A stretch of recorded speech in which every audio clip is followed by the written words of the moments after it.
একটা আরসি সার্কিটকে আমরা তখনই সোর্স ফ্রি আরসি সার্কিট বলতে পারবো যখন এতে সংযুক্ত ডিসি সোর্সটা হঠাৎ করে ডিসকানেক্ট হয়ে যাবে বা সার্কিট থেকে বিচ্ছিন্ন হয়ে যাবে এবং এই সার্কিটে ডিসি সোর্স সংযুক্ত থাকা অবস্থায় এই ক্যাপাসিটরটা যে এনার্জি স্টোর করবে এখন সেই এনার্জিটা এই ক্যাপাসিটর রিলিজ করবে এবং এই রেজিস্টরটা এই এনার্জি ডিসিপেট করবে।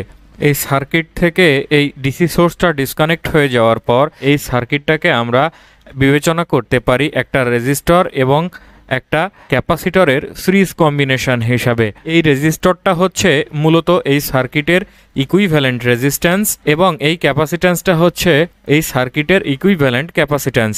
অর্থাৎ এই যে সার্কিটের যে রেজিস্ট্যান্সগুলো ছিল এবং যে ক্যাপাসিট্যান্সগুলো ছিল বা রেজিস্ট্যান্স এবং ক্যাপাসিট্যান্সের যে সিরিজ প্যারালাল কম্বিনেশন ছিল সেখান থেকে এই সার্কিটটাকে ইকুইভ্যালেন্ট করে এটাকে একটা রেজিস্টর এবং ক্যাপাসিটরের সিরিজ কম্বিনেশন হিসাবে দেখানো হয়েছে এবং যেহেতু এখানে আগে থেকেই একটা ডিসি সোর্স সংযুক্ত ছিল তাহলে এই ক্যাপাসিটরটাকে আমরা ইনিশিয়ালি চার্জড ক্যাপাসিটর বলতে পারি। এখন আমাদের নির্ণয় করার বিষয় হচ্ছে যে এই অবস্থায় এই সার্কিটটা কী ধরনের রেসপন্স করে। আমরা ধরে নিলাম যে এই রেজিস্টরের আড়াআড়িতে ভোল্টেজ বা এই ক্যাপাসিটরের আড়াআড়িতে ভোল্টেজ হচ্ছে ভি। যেহেতু এই ক্যাপাসিটরটা ইনিশিয়ালি চার্জিত অবস্থায় ছিল তাহলে আমরা ধরে নিতে পারি জিরো সময়ে এই ক্যাপাসিটরের আড়াআড়িতে ভোল্টেজটা হচ্ছে V0। এটা হচ্ছে এই ক্যাপাসিটরের ইনিশিয়াল ভোল্টেজ। তাহলে একইভাবে এই জিরো সময়ে ক্যাপাসিটরের স্টোরড এনার্জি W0 সমান হচ্ছে হাফ CV0 স্কোয়ার। এখন এই পয়েন্টে আমরা একটা KCL প্রয়োগ করতে পারি। KCL বা কারশফস কারেন্ট ল হচ্ছে কোনো একটি নির্দিষ্ট বিন্দুতে আগত এবং নির্গত কারেন্টের বীজগাণিতিক যোগফল হচ্ছে 0। তাহলে এই পয়েন্ট থেকে দুইটা কারেন্ট বের হচ্ছে, একটা হচ্ছে আইসি এবং একটা হচ্ছে আইআর। আইসি কারেন্টটা ক্যাপাসিটরের ভিতর দিয়ে প্রবাহিত হচ্ছে এবং আইআর কারেন্টটা রেজিস্টরের ভিতর দিয়ে প্রবাহিত হচ্ছে এবং এই দুইটা কারেন্টই এই পয়েন্ট থেকে বের হয়ে যাচ্ছে। যেহেতু দুইটা কারেন্টই বের হয়ে যাচ্ছে তাহলে আমরা দুইটাকেই প্লাস দিয়ে লিখতে পারি, অর্থাৎ প্লাস আইসি প্লাস আইআর ইকুয়াল 0। এই দুইটা কারেন্টের বীজগাণিতিক যোগফল 0। ক্যাপাসিটরের ভিতর দিয়ে প্রবাহিত কারেন্টের মান নির্ণয়ের সূত্র আমরা জানি, আইসি সমান হচ্ছে সি ইন্টু ডিভি/ডিটি প্লাস আইআর, অর্থাৎ রেজিস্টরের ভিতর দিয়ে প্রবাহিত current IR equal to V/R। এই ব্রাঞ্চের ভিতর দিয়ে প্রবাহিত কারেন্ট হচ্ছে এর আড়াআড়িতে ভোল্টেজ ভি বাই এর রেজিস্ট্যান্স হচ্ছে আর। তাহলে এই দুইটা কারেন্টের বীজগাণিতিক যোগফল হচ্ছে 0। এখন যদি আমরা এই প্রতিটা টার্মকে সি দ্বারা ভাগ করি তাহলে এখানে পাবো ডিভি/ডিটি, অর্থাৎ নিচে সি থাকবে এবং এই সি কাটা যাবে প্লাস এই V/RC। যেহেতু আমরা সি দ্বারা ভাগ করছি তাহলে হবে V/RC ইকুয়াল টু 0/c, অর্থাৎ 0/something সমান 0। তাহলে ডিভি/ডিটি প্লাস V/RC ইকুয়াল টু 0। এটা হচ্ছে 1 নম্বর সমীকরণ। আমরা এই যে ইকুয়েশনটা পেলাম এই ইকুয়েশনটাই হচ্ছে ফার্স্ট অর্ডার ডিফারেন্সিয়াল ইকুয়েশন। এই ইকুয়েশনটাকে আমরা ফার্স্ট অর্ডার ডিফারেন্সিয়াল ইকুয়েশন বলছি, তার কারণ হচ্ছে এখানে ভোল্টেজের শুধুমাত্র এই ফার্স্ট ডেরিভেটিভটা বিদ্যমান আছে, এই কারণে এটাকে আমরা ফার্স্ট অর্ডার ডিফারেন্সিয়াল ইকুয়েশন বলছি। এখন এই ইকুয়েশনটাকে সলভ করার জন্য বা এই সার্কিটের রেসপন্সটাকে বোঝার জন্য এটাকে আমরা একটু রিঅ্যারেঞ্জ করে লিখতে পারি। তাহলে এখন আমরা এই ডিভি/ডিটিকে আমরা এক পাশে রাখবো, তাহলে এপাশে চলে আসবে V/RC এবং যেহেতু এপাশে প্লাস সাইন আছে তাহলে এটা সাইড চেঞ্জ করলে মাইনাস হয়ে যাবে, অর্থাৎ -1/RC ইন্টু ভি বা -V/RC। এখান থেকে এই ভিকে আমরা বাম পাশে নিয়ে আসলাম, তাহলে এখানে থাকবে ডিভি/ভি এবং এই ডিটিকে আমরা ডান পাশে নিয়ে গেলাম। যেহেতু এটা ভাগ আকারে ছিল তাহলে এটা এপাশে এসে গুণ আকারে হয়ে যাবে -1/RC ইন্টু ডিটি। এখন আমরা এখানে দুইটা সাইড পেলাম, একটা হচ্ছে লেফট সাইড এবং একটা রাইট সাইড।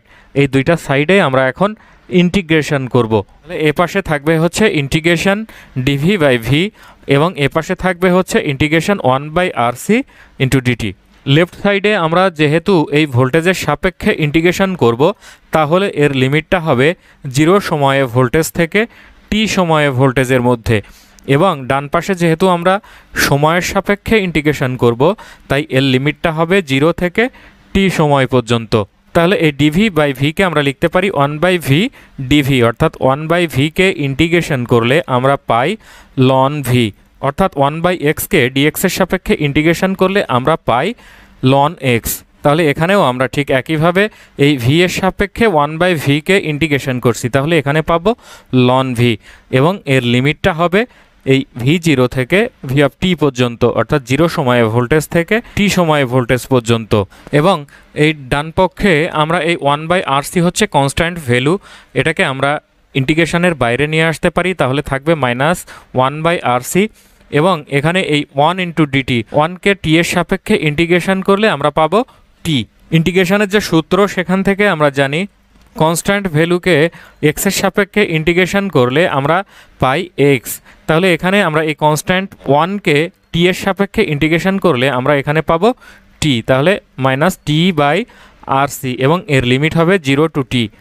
এখন আমরা এই লিমিটটা বসাবো, তাহলে প্রথমে আমরা বসাবো আপার লিমিট, অর্থাৎ v এর জায়গায় হবে v(t) ln v(t) মাইনাস এই লোয়ার লিমিট হচ্ছে ln v0 ইকুয়াল টু, এ পাশেও একইভাবে আমরা এই আপার লিমিটটা প্রথমে বসাবো, তাহলে t এর জায়গায় t বসাবো, তাহলে থাকবে -t/RC, সূত্রের মাইনাস এই -t/RC এর এখানে এই t এর ভ্যালুটা 0 বসাবো, তাহলে 0 বসালে এই পুরো টার্মটা 0 হয়ে যাবে এবং তাহলে এখানে আছে ln v(t) minus ln v(0), এটাকে আমরা লিখতে পারি ln v(t/v)।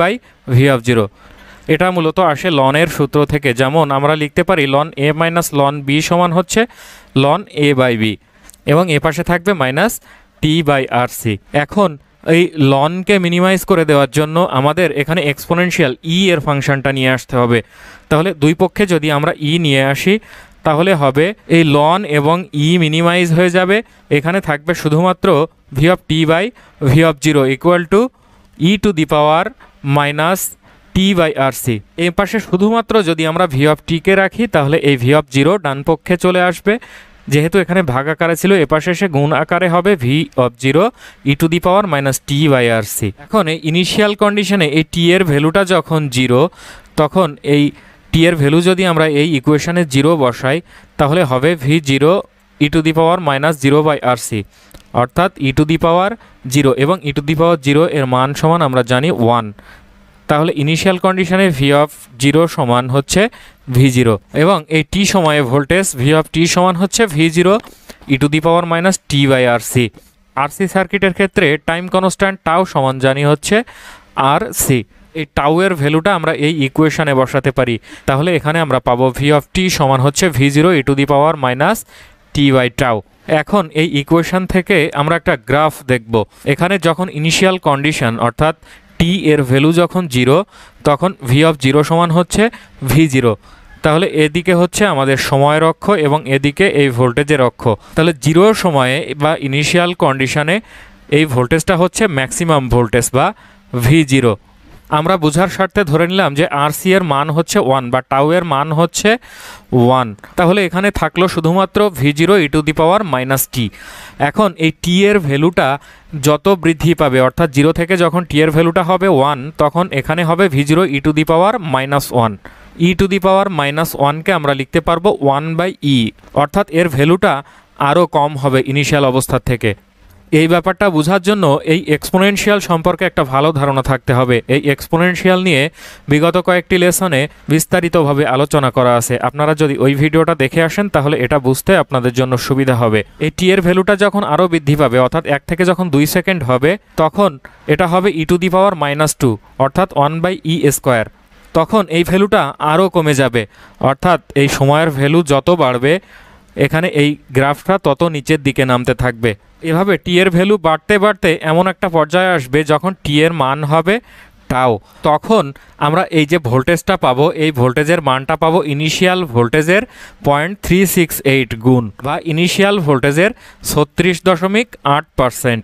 এইটাই হচ্ছে মূলত টাইম কনস্ট্যান্ট, অর্থাৎ টাইম কনস্ট্যান্ট হচ্ছে কোনো একটা সার্কিটের একটা রেসপন্স করার সময়, যে সময়ে ওই সার্কিটের রেসপন্সটা ইনিশিয়াল কন্ডিশনের 36.8% হয়। এক্ষেত্রে রেসপন্স যেহেতু ভোল্টেজ, তাহলে এই টাউ সময়ে সার্কিটের ভোল্টেজটা হবে এই ইনিশিয়াল ভোল্টেজ v0 এর 0.368 গুণ বা 36.8%। এখান থেকে আমরা দেখতে পাচ্ছি যে সময়ের মান যত বেশি হচ্ছে এই ভোল্টেজটা ইনিশিয়াল কন্ডিশনে যে ভোল্টেজটা ছিল সেখান থেকে ধীরে ধীরে কমছে এবং এক সময়ে শূন্যতে মিলিত হচ্ছে। এটাই হচ্ছে সার্কিটের ন্যাচারাল রেসপন্স। এখন আমরা নির্ণয় করব এই রেজিস্টর কী পরিমাণ এনার্জি ডিসিপেট করে এবং ক্যাপাসিটর কী পরিমাণ এনার্জি স্টোর করে সেই ইকুয়েশনটা। এখানে এই আই আর অফ টি অর্থাৎ এই আর এর ভিতর দিয়ে প্রবাহিত কারেন্ট টি সময়ে হচ্ছে v of t by r, অর্থাৎ এর আড়াআড়িতে ভোল্টেজ বাই এই রেজিস্ট্যান্স। তাহলে ভি অফ টি সমান আমরা নির্ণয় করে এসেছিলাম একটু আগে যে v zero e to the power minus T by tau. তাহলে এখানে হবে v zero by R E to the power minus T by tau, এবং এই পি আর অফ টি অর্থাৎ এই রেজিস্টরের যে পাওয়ার টি সময়ে সেটা হচ্ছে এই টি সময় এর আড়াআড়িতে ভোল্টেজ ইন্টু টি সময়ে এর ভিতর দিয়ে প্রবাহিত কারেন্ট।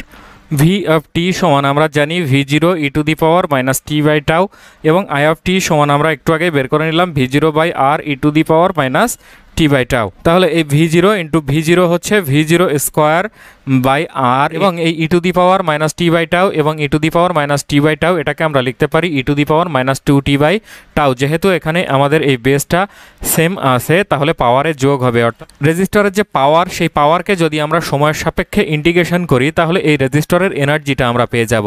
তাহলে এই রেজিস্টরের এনার্জি ডাব্লিউ আর অফ টি সমান আমরা লিখতে পারবো integration zero to t p of mu d mu. এখানে আমরা এই সময়টাকে মিউ দ্বারা প্রকাশ করলাম, যেহেতু আমরা আগে অনেকগুলো সময়কে প্রকাশ করেছি, কিছু সময়কে আমরা টি দ্বারা প্রকাশ করেছি, কিছু সময়কে আমরা টাও দ্বারা প্রকাশ করেছি, তাই এই সময়টাকে একটু আলাদাভাবে বোঝানোর জন্য এটাকে আমরা মিউ দ্বারা প্রকাশ করলাম। তাহলে এই যে রেজিস্টরের যে পাওয়ার, এই পাওয়ারটা আমরা নির্ণয় করলাম এখনই v zero square by R E to the power minus two T by tau d tau. সময়ের এখানে আমরা মিউ বসাবো, অর্থাৎ টি এর এখানে মিউ বসাবো, টু মিউ বাই টাও ইন্টু ডি মিউ। এখান থেকে এই ভি জিরো স্কোয়ার বাই আর এটা হচ্ছে কনস্ট্যান্ট ভ্যালু, এটাকে আমরা বাইরে বের করে নিয়ে আসতে পারি, এবং এখানে শুধু থাকবে zero to two integration e to the power minus two mu by tau d mu. এখন এই E to the power minus টিকে যদি আমরা টি এর সাপেক্ষে ইন্টিগ্রেশন করি তাহলে হয় E to the power minus টি, এবং নিচে ভাগ আকারে আবার এই উপরের অংশটাকে ডিফারেন্সিয়েশন করতে হয়, অর্থাৎ ডিডিটি মাইনাস টি। তাহলে এটাকে ডিফারেন্সিয়েশন করলে হয় মাইনাস ওয়ান, তাহলে E to the power minus T by minus one সমান হচ্ছে minus E to the power minus T. এখন এই E to the power minus two mu by টাউকে ইন্টিগ্রেশন করলে হয় E to the power minus two mu by tau, এবং নিচে থাকে এই কনস্ট্যান্ট অংশটুকু অর্থাৎ মাইনাস টু বাই টাউ। সেই মাইনাস টু বাই টাউকে আমরা বাইরে নিয়ে এসে লিখলাম, যেহেতু এটা একটা কনস্ট্যান্ট ভ্যালু, তাহলে v zero square by minus two r by tau, এবং এটার লিমিট হবে জিরো থেকে টি পর্যন্ত। তাহলে এখানে থাকবে হচ্ছে এই V zero square by two R, এবং এই ওয়ান বাই টাউকে যদি আমরা এপাশে এসে গুণ আকারে লিখি তাহলে এখানে হবে টাও, এবং এই মাইনাসটাকে যদি আমরা ভিতরে নিয়ে এসে এটার সাথে ক্যালকুলেশন করি তাহলে জাস্ট এই লিমিটটাকে আমরা উল্টে দিতে পারি, অর্থাৎ আমাদের আগে লিমিট ছিল জিরো টু টি, এখন আমাদের লিমিট হবে টি থেকে জিরো পর্যন্ত। তাহলে আগের মতো এখানে থাকবে v zero square by two r into tau. এখন আমরা এখানে এই লিমিটটা বসাবো, প্রথমে আপার লিমিট হচ্ছে জিরো বসাবো এবং লোয়ার লিমিট টি বসাবো। আপার লিমিটে এখানে হবে E to the power minus two into zero by tau, অর্থাৎ E to the power zero by tau, minus এই lower limit E to the power minus two mu by tau এর জায়গায় এই হবে E to the power minus two T by tau, অর্থাৎ mu এর জায়গায় শুধুমাত্র টি বসবে। ই টু দি পাওয়ার জিরো এর মান হচ্ছে one minus E to the power minus two T by tau, এবং বাইরে থাকবে v zero square by two r into r c. তাহলে বাইরে যে কনস্ট্যান্ট ভ্যালু এটাকে আমরা এই দুইটা টার্মের সাথে আলাদা আলাদাভাবে গুণ করে দিতে পারি। তাহলে এখানে এই আর এবং আর মিনিমাইজ হয়ে যাবে, শুধুমাত্র থাকবে ওয়ান বাই টু ইন্টু এই c into V zero square minus এই অংশের সাথে এটাকে গুণ করব, তাহলে এখানে হবে half into c into V zero square into e to the power minus two T by tau. এটা হচ্ছে এই রেজিস্টরের এনার্জি। এখন আমাদের বের করতে হবে এই ক্যাপাসিটরের এনার্জিটা। ক্যাপাসিটরের এনার্জিটা হচ্ছে এই সার্কিটের মোট এনার্জি থেকে আমরা যদি এই রেজিস্টরের এনার্জিটাকে বিয়োগ করি তাহলে ক্যাপাসিটরের এনার্জিটা পেয়ে যাব। এই সার্কিটের টোটাল এনার্জি হচ্ছে half C V square minus এই রেজিস্টরের energy half C V zero square minus half C V zero square E to the power minus T by tau. এখন যদি এই ব্র্যাকেটটাকে আমরা উঠিয়ে দিই তাহলে হবে half C V zero square minus half C V zero square, এবং এই চিহ্নটা প্লাস হয়ে যাবে half C V zero square E to the power minus two T by tau. তাহলে এখানে এইটা এবং এই অংশটা মিনিমাইজ হয়ে যাবে, শুধুমাত্র থাকবে half C V zero square E to the power minus two T by tau. তাহলে এই সময়ের সাপেক্ষে এই সার্কিটের এনার্জি এর যে গ্রাফ, এই গ্রাফ থেকে আমরা দেখতে পাচ্ছি সময়ের সাথে সাথে এই রেজিস্ট্যান্সের এনার্জিটা বৃদ্ধি পাচ্ছে এবং এই ক্যাপাসিটরের এনার্জিটা কমে যাচ্ছে। যেহেতু এখান থেকে ডিসি সোর্সটা ডিসকানেক্ট হয়ে যাওয়ার সাথে সাথেই ক্যাপাসিটর তার এনার্জি রিলিজ করতে শুরু করেছে এবং রেজিস্টর তার এনার্জি ডিসিপেট করতে শুরু করেছে। এটাই ছিল মূলত সোর্স ফ্রি আরসি সার্কিটের রেসপন্স বা বিহেভিয়ার। আশা করি সবাই বুঝতে পারলেন। এরপরেও যদি কেউ না বুঝে থাকেন অবশ্যই কমেন্টস বক্সে কমেন্টস করে জানাতে ভুলবেন না।